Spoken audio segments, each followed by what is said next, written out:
What is up, everybody? Welcome back to the Finger Wag Podcast. I'm your host, Gideon Hertz. I am coming to you in July after a July media availability from Georgetown. We talked with Coach Cooley as well as Kayvaun Mulready and Caleb Williams today. It was nice to get to see some of the guys as well as talk to Coach Cooley. And frankly, I didn't know what to expect going into this. But it was an interesting press conference, to say the least. Wanted to get on here and give you some quick reactions and thoughts and some notes from the press conference. We'll have a full recording to you as soon as it's available so you can break down everything and then maybe talk a little bit more about what to look for. I'll start with Cooley's comments and just run through my notes here. The big takeaway to me was that guys have not been healthy and they do not have a full team yet. They've got 2 days left of summer workouts before a 3-week break, and then they'll be back on campus in the end of August. But they have not been able to run 5v5 because they've got guys who are coming off of injury and not cleared yet. And I think Coach Cooley said, we haven't had enough healthy bodies.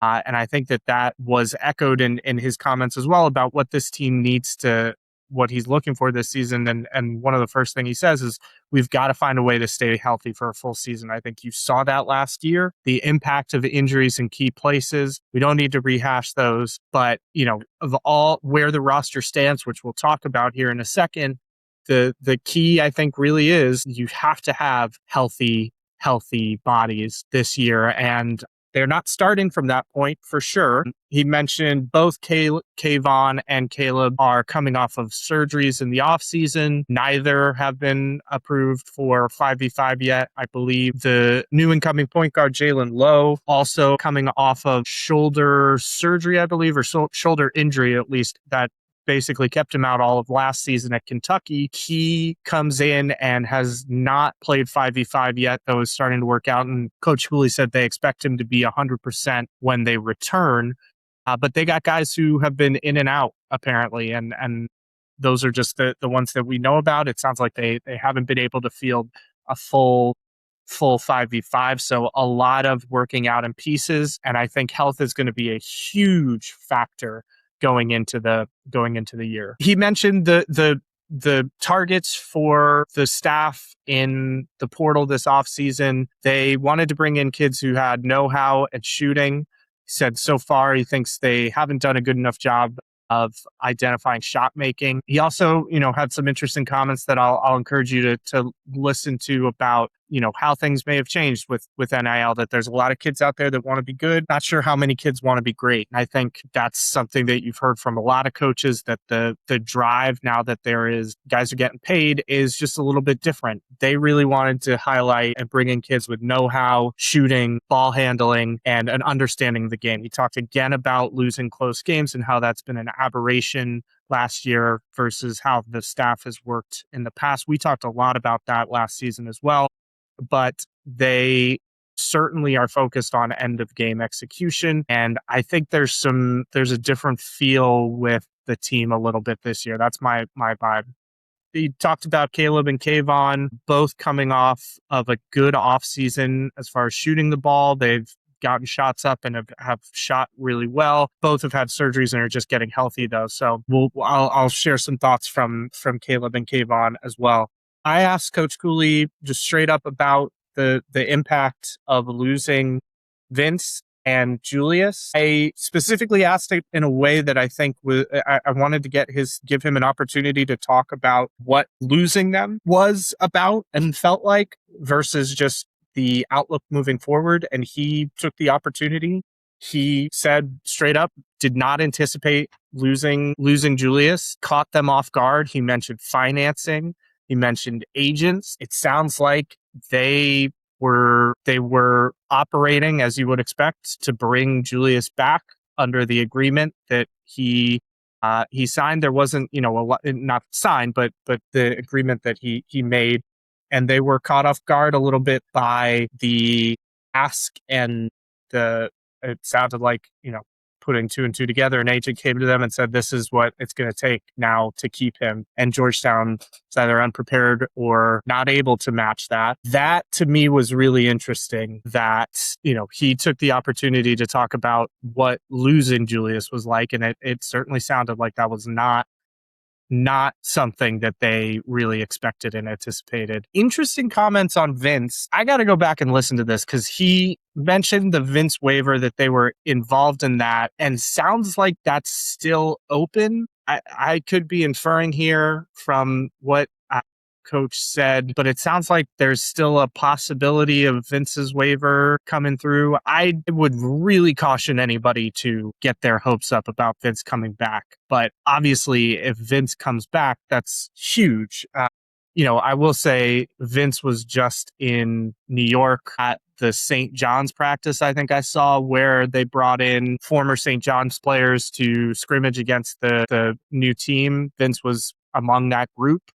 I don't think that says anything about his waiver status or his plan. It could be that he was just in New York and, got the invite. I think is a smart thing to do for Pitino. I'd love to see Georgetown do that type of thing. But Cooley's comments about Vince or indirectly about the bigs seem to indicate that the waiver with Vince is not entirely settled. Again, that's not a definitive statement, and I think there's room for interpretation there, but there's a possibility. He also mentioned another big that they are waiting on to get cleared by the NCAA. I think we've heard some reports about who that might be. A European kid. Folks out there, I think, can look that up. If I can get permission to share that, I certainly will. But so it sounds like they've got potentially, and he said explicitly whether we add one or both through waiver or eligibility. So it sounds like either are a possibility. Sounds like both could be a possibility. I would say it sounds like neither could be a possibility as well, though. Again, you got to listen, and I am all for some help interpreting that. But they are missing in what Coach Cooley referred to a couple of times as girth guys. They've got length. He mentioned Chol Machot coming in, who's a long guy who can block shots.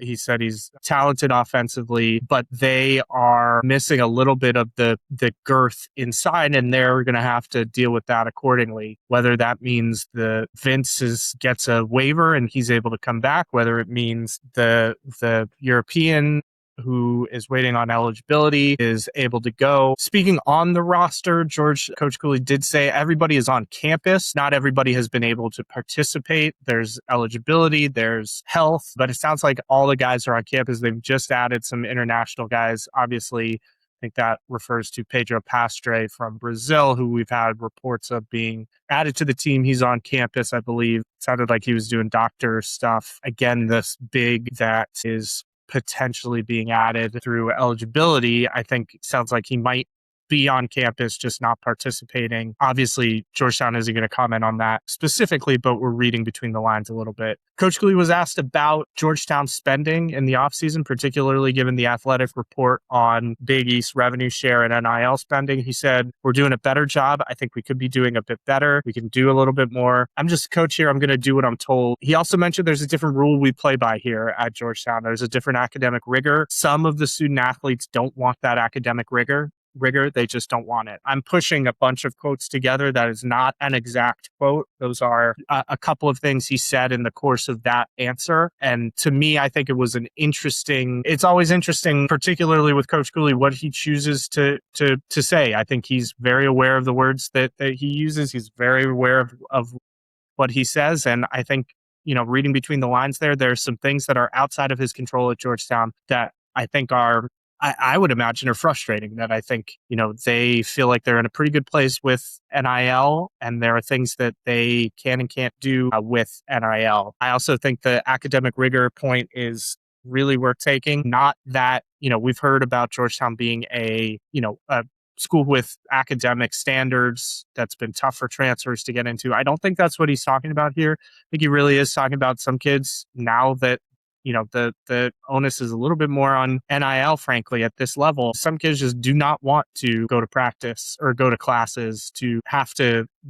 perform academically as well as athletically. And I think that narrows the pool of guys that are willing to come to Georgetown for sure. And that's a challenge that they're navigating. He talked a little bit about the new president. He said he has had contact with the admin. He's excited about Eduardo. He did say he thinks things will be done a little bit different, which I thought was, and just again, noting the things that Coach Cooley is choosing to say. I thought that was interesting. He also mentioned in a comment that the style of play this year might be a little bit different. Didn't get a chance to follow up with him on what that will look like, but I do think there are some changes, and I get the vibes from this media availability that there are some things particularly driven by the guards that he is looking for. And that comes down to things he said: discipline, a connected team, attitude, a team that plays with joy, love, and emotion. And he did say a team that's going to win. We didn't talk a ton about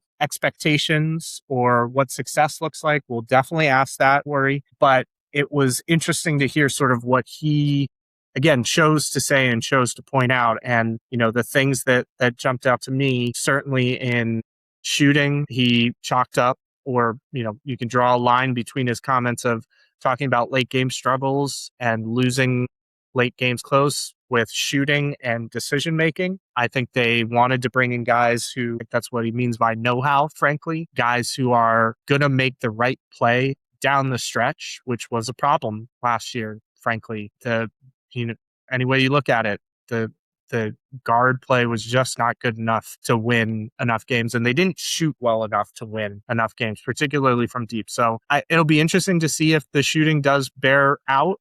They said they targeted that in the portal. That's, Jalen Lowe, Marco Jackson, Josiah Parker.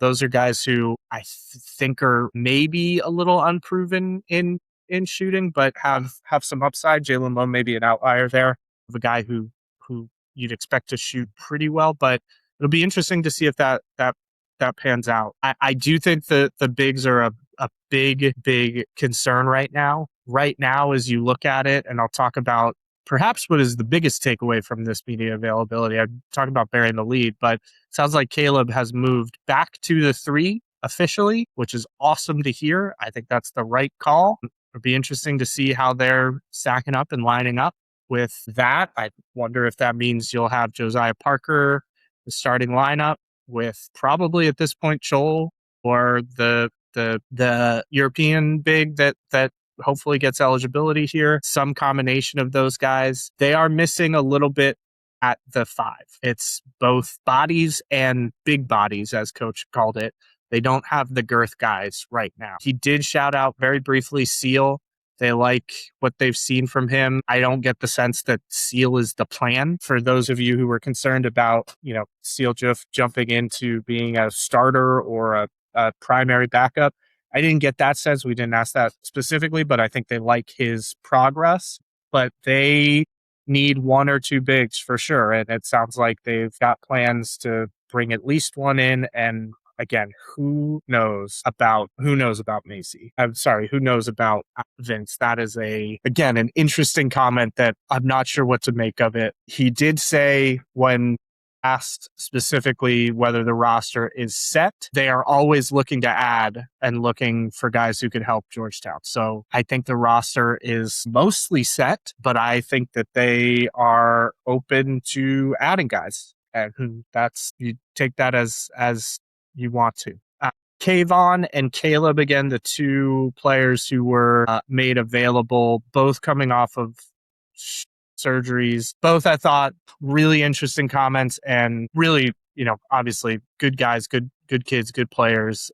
And I really good vibes from them for sure. Kayvaun said they need to win this year. He said that their goal is, actually, Caleb said their goal is the tournament, regardless of whether it was expanded or not. Their goal is to make the tournament this year. For both guys, I think the theme was leadership for both of them, which is something that I'm really happy to hear. I do think last year one of the biggest issues was just a lack of really strong and leadership in the right times, and it sounds like guys like Caleb and Kayvaun are stepping up, but it also sounds like guys that have come in from other places like El Marco, like Jalen, are guys who can be leaders themselves. Kayvaun, when asked about what he's worked on over the summer and what the guard room specifically is focused on, I asked him specifically, he's one of the vets in the guard room now, particularly vets for Georgetown, but you know, certainly guys who are a little bit older. But he talked about what needs to be different: decision making with the ball in their hands, controlling the pace, and late game execution. He said last year his role was a lot of catch and shoot, and he worked this summer to make a jump in ball handling, also make a jump in being a leader. He said being a leader and vocal was never hard for him. Just not something he did a lot of here, but he said, I got to make a bigger jump there and be one of the leaders. That was echoed by Caleb, who said leadership is a big piece, being more vocal. And he got into, this is where he said explicitly, one of his biggest focuses over the summer was transitioning from playing the 4, where he was playing heavier, which I think is an interesting note. He felt like he was playing heavier, and he's going to be playing the 3 mostly. He did say that he'll move between positions, or he expects to move back and forth, and he wants his body to be ready to do that. But it sounds like for sure his body was a focus this year. Say lost weight so he can move between the 3 and 4 more effectively. I think that's, again, something we talked about at the end of last year, is that Caleb did a pretty good job as the 4, but I think he is better suited as a 3. And it's nice to hear that they've sort of identified that, slotted him in. He said he thinks 3 fits his play style. He excited to take a little bit of a step in with the ball in his hands and less, just sticking in the corner. It sounds like he's cut a little bit of weight to be able to play the 3, be a little bit quicker. I think that's going to help him. I think that's going to help them defensively a lot. Again, the bigs is going to be a problem. It's going to be an issue all year, thinking about how did they cobble together those minutes at the 5 and the 4. But I don't think the answer was going to be Caleb playing the 4. I think he can rebound from the 3, and that's going to be really important. But defensively and certainly offensively, I think having him at the 3 is a much, much better solution. And I'm excited to see that. I thought both guys, again, talked a lot about the leadership. And at this stage, we're looking for just what are guys focused on? What's the summer been like? What are they focused on coming back? And the fact that leadership is a piece of it is really critical. They did get asked. They're excited to face Malik twice a year at Providence. Caleb said, absolutely, that's been an important game for us every time we play them. And now they're excited to have a brother on the other side, is what he said. Kayvaun notably did not engage on that question necessarily. Said he basically gave what he said to Caleb, but did not choose to answer that specific question. I think the leadership is a big piece of what this team is going to need. I think they've gotten better overall at individual positions. I think I like the group that they've brought in. I think the keys for me, obviously, are the keys for Cooley. They have to be healthy. They do not have a ton of depth in key positions, and certainly at the bigs. At the 5, they are in a spot where they're going to need something there. And we'll hopefully have some news to share on that, either a eligibility or waiver or whatever it may be. But they can't afford to lose Jalen Lowe for big chunks of the season. They can't afford to lose Marco Jackson for big chunks of the season. I forgot Vic Miller. Obviously, when we're talking about shooting, that's a big piece of it. Vic Miller is a probably going to be their most consistent shooter, and they can't afford to lose him for chunks of the season. So health is going to be a factor. Leadership and attitude on this team, I'll be looking for that early on in this year, because I just don't think it was there last year. I don't, the group just didn't feel like it had a direction. They didn't feel as together as I think they could be at times, and I think that played out. I don't think that's the only reason that they didn't live up to their potential or they fell off. I think a lot of things happened, and I think some of it, obviously, in the way that Cooley is approaching the group, I think is going to be important. I like that they're making changes to how they're going to play. even just moving Caleb from the 4 to the 3, said, he's emphasizing shooting and shooting from deep. I think that will be interesting to see how that translates into their style of play. It's interesting to hear that he is potentially looking at, and they may have a different style of play or slight changes to it this year. I think there's a lot to be intrigued about by this team, honestly. I think they're one, maybe two players away from being a really, really exciting group. And we'll see how that plays out if they land one of these bigs. The European big with eligibility comes through. I think that goes a long way. If they somehow, out of some miracle, land this European big and bring Vince back on, if Vince gets a waiver and he comes back, again, I can't believe I'm even talking about that at this point. Thought that was settled, but I will go back and listen to comments again, because it sure sounded like that's still open and a possibility. I would not put any money on that. And if it does happen, that changes this outlook and changes this offseason immensely. Losing Julius is huge. I was a huge Julius fan, as you all know. I think this team with Julius and Vince would have been great. I think this team with Julius and no Vince would have been really, really good. I think this team with Vince and no Julius could be great, depending on how good Vince is going to be. So if somehow that comes through, that takes a offseason from, I think, good to really, really great. And I'll be interested to track that. But all in all, a really, really interesting press conference. It was good to see the guys. It was good to see Cooley. It was good to get a feel for how things look. Around this time last year, we were headed to Canada for the Global Jam, where things were looking great and feeling great. And I think it's a different outlook this year. Whereas last year, the team had played a lot together, a lot of 5v5 action, a lot of basketball activities. This year, a lot of workouts and individual stuff and a lot of focus on the bodies. Maybe that helps this year, but they got to be healthy when the time comes, and hopefully they will be. Again, it sounded like guys will be mostly healthy to start when the team comes back after their 3-week break here. But we'll have more coverage of the press conference, of the off season, looking ahead to the season coming up. I wanted to just hop on and give you a quick rundown and some quick takes from the media availability. As soon as I have the recording, I'll post that as well. But for now, Hoyas, and we'll talk to you soon.